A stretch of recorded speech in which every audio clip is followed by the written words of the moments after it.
me say a little something about a New York synchronicity. Now, first time I ever went to New York was I was in my 20s. This was in the 90s. And my friend Kevin and I stayed at this little hotel just a couple blocks off of Times Square. And from our room, we could see the theater where we were going to see a play called Wait Until Dark, starring Quentin Tarantino and Marissa Tomei.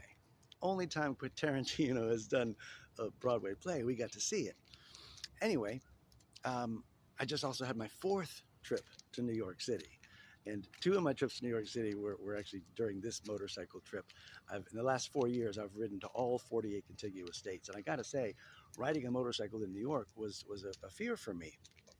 And I had the opportunity to go, and I started thinking about the possibility of doing my show, Will Rogers Revived, in New York. You know, it's a dream I had years ago, but I kind of put it aside. But I do a one-man show based on Will Rogers, who 100 years ago was the biggest celebrity of his time, one of America's great humorists who never met a man he didn't like. And I felt this compulsion to say, you know what, this is what America needs now. So I reached out to different producers in New York, and one of them responded and said, I think it's a great idea. He actually knew James Whitmore, who did the Will Rogers USA show.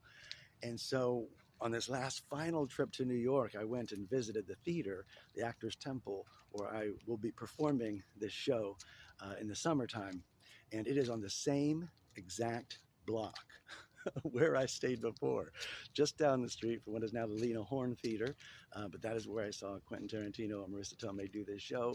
And I think that's a pretty cool synchronicity, don't you? So I'm pretty excited about this opportunity to do Will Rogers Revived in New York, and I'll be doing it here in Florida until then. So if you're remotely interested, follow me or click me or contact me or DM me or whatever it is you got to do.